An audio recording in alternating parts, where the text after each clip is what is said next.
Piano teachers, how can you teach dynamics in just one piano lesson or in a music classroom? Because this applies also for music classrooms or group lessons, group piano lessons, or just for your piano student in just one lesson in a very simple and fun way, because then you can play a game with your student or students. So in the beginning, I write down only those symbols. I choose those 6 dynamics. I need the middle ranges, the quietest and the loudest. I still don't write down the names and what they mean. And as I write down those symbols, I ask my student his name. Let's say his name is Anthony. And I start doing this.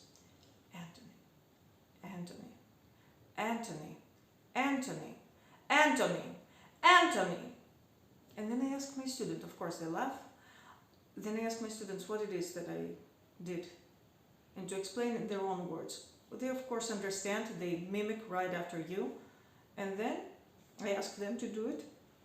Or we go the opposite way, starting from the loudest, then we start little by little explaining the loudest, loud, medium,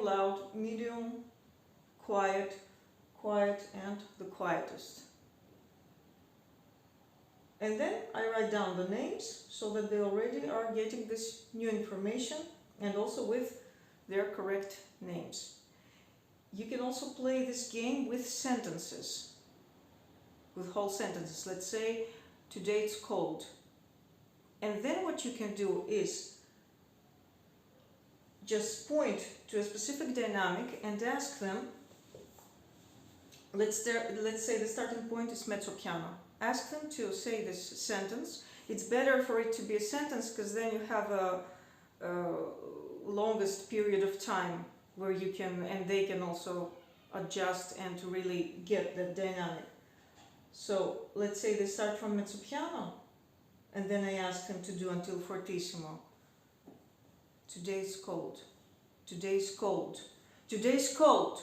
Today's cold. Or then I ask in jumping from one dynamic to another.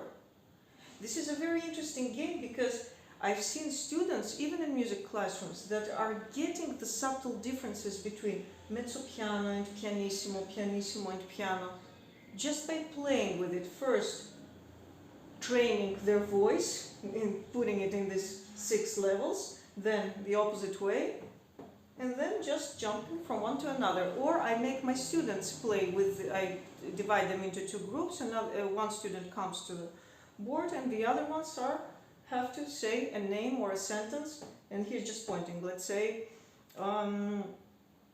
today I had chocolate.